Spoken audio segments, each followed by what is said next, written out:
I am here in Sausalito, here in the San Francisco Bay Area, and I am meeting with Mary Gidley. She has lived a very fascinating and unusual life. In the 1970s, Mary took part in one of the strangest group experiments ever conducted, spending 101 days on a raft that drifted across the Atlantic Ocean. First I said, oh no, that sounds crazy.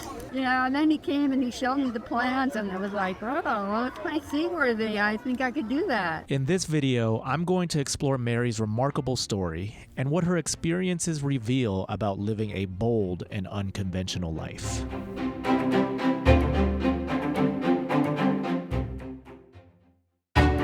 Mary's story begins all the way back in 1959. I had just graduated from University of Wisconsin in journalism, and I had some friends. We all wanted to go west. That was the thing to do.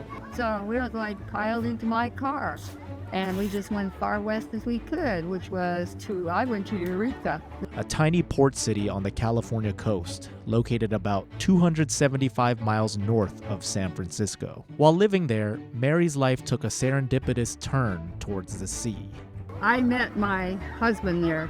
He was fishing on a fish boat, fishing crab and albacore and salmon. And, I just fell in love with the whole waterfront. Most of her husband's commercial fishing operations were based in the San Francisco Bay Area. So eventually, she left her job and joined him down south, embracing an unconventional, nomadic lifestyle in the process. Actually, we lived in Mill Valley in a tent. We never lived in a house. We were always living some weird place. We delivered boats, so we delivered some boat from Miami through the Panama Canal and up here, and then we delivered another boat. So off and on we were delivering boats. It was quite a different existence than most people had. The one place that Mary would always come back to was Sausalito, a seaside city in the bay located just north of the Golden Gate Bridge. During World War II, the city served a vital role as a shipbuilding center. But in the post-war years, it became an attractive haven for creatives and free spirits just like Mary, thanks to its breathtaking views of the San Francisco Bay and welcoming atmosphere. It was just kind of wide open. I mean, it was fun. There were a lot of colorful characters. There was Juanita's, and she had a little restaurant, and Sterling Hayden was around, A lot of boat people and a lot of artists that started to come here. It was a great place. I probably would appreciate it more now. It was in Sausalito that Mary and her husband decided to sell their fishing business and concentrate on sailboat rentals at their marina located off Napa Street. Today, that marina is now home to the Sausalito Boating Community Center. Its mission is to provide affordable access to boats and the water, preserve the city's maritime heritage, and promote environmental stewardship of the Sausalito waterfront. When was this set up? This has been a few years, maybe 3 years, 2 or 3 years. We got a grant for it now. It's like an $80,000 number. So that was a good step. I'll let you step inside here because it has such a gorgeous view. Oh, wow. Would you like to live here? I would love to work from here, actually. Yeah, that's what I told the woman that I showed her around.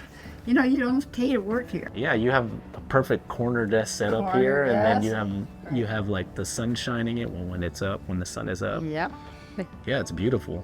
Okay, so here are some of our beautiful little boats. Look at all this beautiful wood. Oh, wow. That was, Yeah. we keep it covered up because you know what happens. But these boats are pretty much ready to go. You need some rigging for some of them. This is a bear boat. These were built in Sausalito. I don't know what number this is, but there were like 60 of them built, and they still have a fleet that races in the Master Mariners. So it's quite a traditional bay boat, and we like that. We want the boats that were built there are really great. It's pretty clear that Mary's got a real knack for sailing these days, but getting those sea legs didn't come easy. Beyond what her husband had taught her, Mary learned the ropes mostly on her own, picking up bits and pieces through trial by fire. Although I did go to a navigation class at one point and learn celestial navigation, and it came in kind of changed my life a little bit because In 1973, this Mexican guy, Santiago Henarez, approached me to go on a raft and drift across the Atlantic Ocean. Henarez was an anthropologist who wanted to discover the causes of violence in humans and how it could be prevented. So he recruited 10 people, including Mary, each to serve dual roles as crew members and research participants on a raft that would push the limits of extreme isolation and confinement. How did he find you? He had a friend who lived in San Francisco, and he asked her to look around for women who were captains or, had some on the sea, had some experience. She called the man that I'd taken the navigation classes from, and he right away gave her my name. Mary had her reservations. By this point, she was in her mid-30s with 3 young kids, and she also happened to be going through a difficult divorce. But Henarez was persuasive, and the fact that her divorce would be finalized after the raft arrived at its destination in Cozumel, Mexico, was enough motivation to get Mary to say yes. At first I said, oh no, that sounds crazy. And then he came and he showed me the plans, and I was like, oh, well, it's pretty seaworthy. I think I could do that. I would not have gone if a lot of people I said, don't do it, don't leave your kids. But I knew they were going to be well taken care of. It sounds like you just had a good community or support system here who can help you. Because you did separate from your husband around that time, I right? did. And It so, was all happening at once. yeah. So my sister lived here, and I had friends, I'd say. Mary and the crew of 10, made up of 5 men and 6 women from different parts of the globe, left Las Palmas, Spain on May 12, 1973. The raft, which was about the size of an elementary school classroom, didn't offer much in terms of privacy. This was one of the many intentional decisions Henarez made in order to ignite conflict among the crew. He wanted women in the positions of power on the raft. So there was a Swedish woman who was captain, and I was a navigator. Another woman, an Israeli woman, was the doctor. And the men were just like the ones who did the dishes. He wanted us to be fighting with each other. He purposely picked people from different languages and cultures. That didn't happen, we all got along pretty well. You almost have to.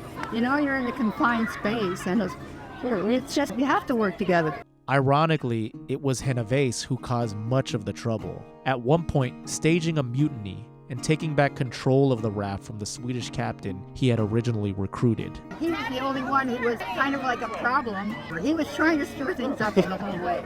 The craziness and the absurdity that he was hoping all of you would be doing on the ship, it kind of became a self-fulfilling prophecy for him. Yes, I do believe so. I totally agree with that.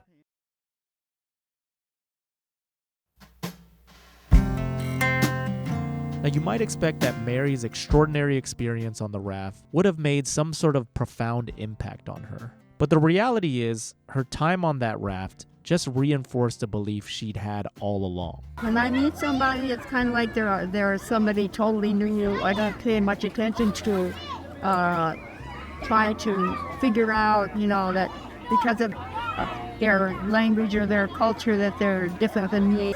I don't know how I learned that. I already had that.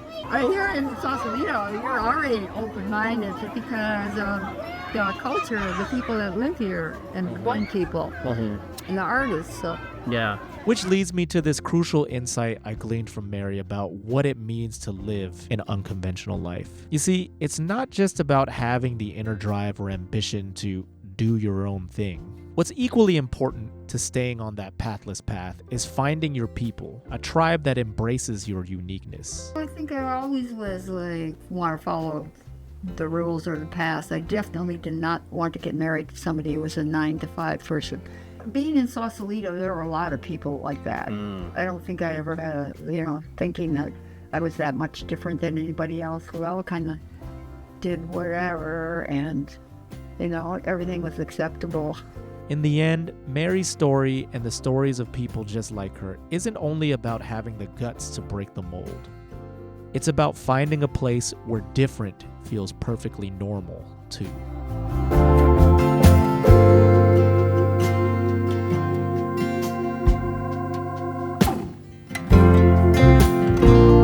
Hey everyone, John Santiago here. I am the founder of World of Nuance. And if Mary's story has inspired you in any way, I'd love to hear from you. Drop a comment down below sharing what you're doing to live a more unconventional life.